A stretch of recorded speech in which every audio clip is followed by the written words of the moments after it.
Hi there, my name is David Baxter, and just before my question, a quick comment. I just found it incredibly unsettling that one of our candidates here, one of our parties, is pushing the idea that this is an unnecessary election right now, because as people are fighting and dying for the right to do what we're doing right now in other parts of the world, I find that incredibly unsettling, especially in a place like Canada.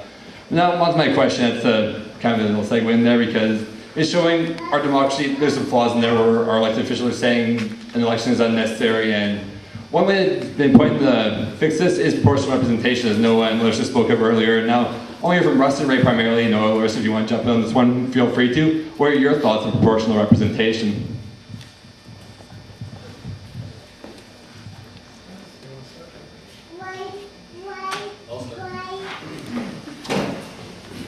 I always end up the first guy on these.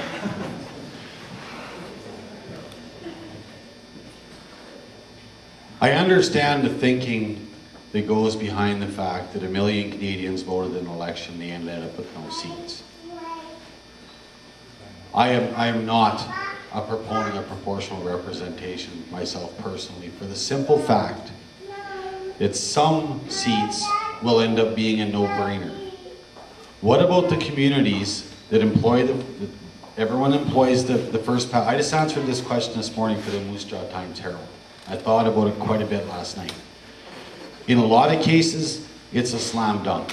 The guy's the first past the post, 10,000 people vote, 5,000 people vote for Tim, 3,000 people vote for Janet, and 2,000 for the rest of the people that ran, and Tim wins.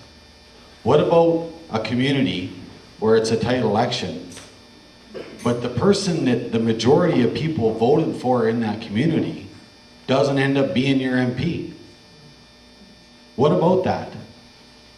Because those seats come from somewhere. We're not just going to keep generating seats till there's 800 seats in the House of Commons so that this 1 million people are represented and these 5 million people are represented. That's kind of my concern with it. What about those communities? What about those ridings that vote, and I work hard, Noah works hard, Ray works hard, Larissa works hard, and then we split this vote up and Ray gets 44% or Noah gets 50% or however it works out, or I get 50%, you know, whoever wins, or Larissa, for instance, gets 50%, and then along comes, well, no, I'm just saying, like, individually, not all collectively, of course. Obviously, I'm not a math major here. But I'm just saying, the person that gets half the vote, or the person that gets the most votes, and then along comes the Electoral Commission and says, well, this party got this percentage, and this party got this percentage. So we know the majority, the simple majority, or the most people in your community or riding elected this guy, but no, he's not him. He's this other party. It's not fair in my thinking.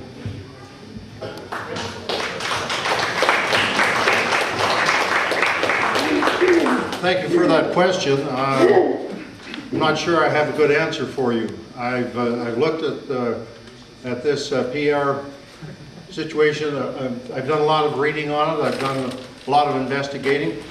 For those of you that may not know, it is a very popular system and used extensively in various countries throughout the world, including countries like China, countries like Great Britain, and many other countries that have a big population. Our population is pretty small, but nonetheless, it's certainly an alternative to one vote for one person, and one person being elected to represent people.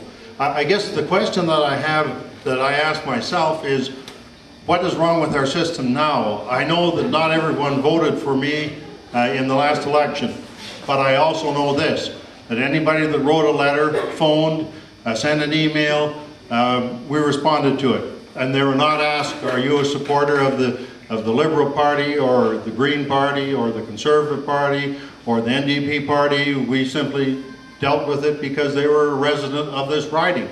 So I'm a little confused because part of the PR show says it increases the representation, and I'm saying to myself, well, you're already represented. I mean, if you are in that riding and you have voted for someone else, that doesn't mean that the person that's in the riding ignores you. I don't believe that that works that way. So my jury's still out on it.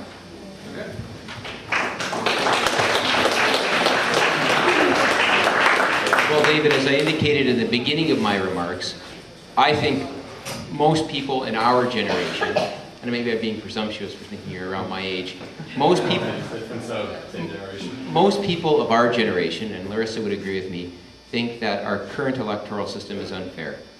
It's not representative of the country as a whole, and it's not representative of the election results in this riding. 55% of the people in this riding voted for someone who's not their MP. I don't know if that's necessarily fair. Ray, nobody is suggesting that you aren't a gentleman when you return contact with your constituents, or that you don't answer the telephone. What they're saying is that 55% of people who voted for a different agenda and representation in the House of Commons. And there were 900,000 people who voted for the Green Party in the last election. There were a little more than double who voted for the New Democratic Party. And then there was a little more than that who voted for the Liberal Party in the last election. All told, you have 61% of Canadians who voted for a party that isn't the government.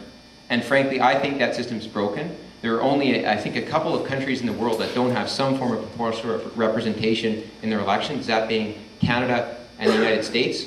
I don't think it will lead to any less better government. It can only lead to more representative government. And the point of your member of parliament is to represent your voice.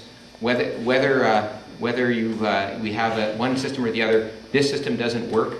And there are plenty of ways we can address proportional representation. It's not a one-size-fits-all. There are federal countries in the world, like Germany, that mix first past the post with a system of proportional representation, so you get that both local representation and you get your party list choice. And in that system, you end up with better and more effective, stable government, and we've seen that in Germany. So that's my position. I support PR, full stop.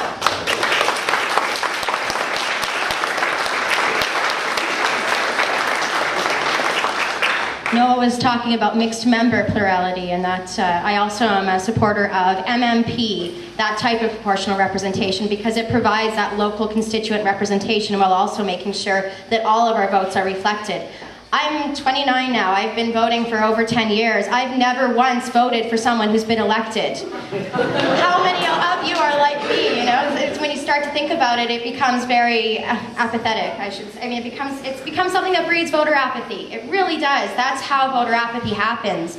When, like I said earlier, when a majority of the citizens vote against the person who was elected, that's not democracy. That's not one person, one vote anymore. That is something that we need to protect our citizens from. I believe in Canada being a democracy, not a totalitarian state. We never want to get that way. We have far too much power in our country to allow our electoral system to only represent a minority of us. Proportional representation will provide better representation for minority groups, for women, and most certainly for our youth who have stopped voting, many of them never can't be convinced to start because they don't want to vote for a flawed system.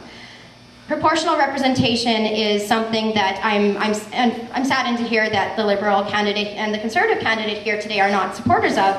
But as my Liberal colleague, who was one of the members I sat on the Fair Vote Saskatchewan board, tells me, well, the Liberals and the Conservatives are the parties that are benefiting from this flawed system, so it's going to be difficult for that to convince them to change.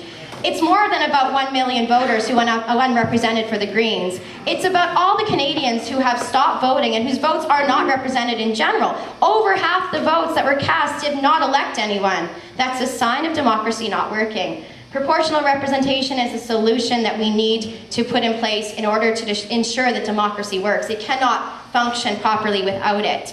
And it will benefit, definitely, Liberals in Saskatchewan too, Russ. So I'm just going to put that down.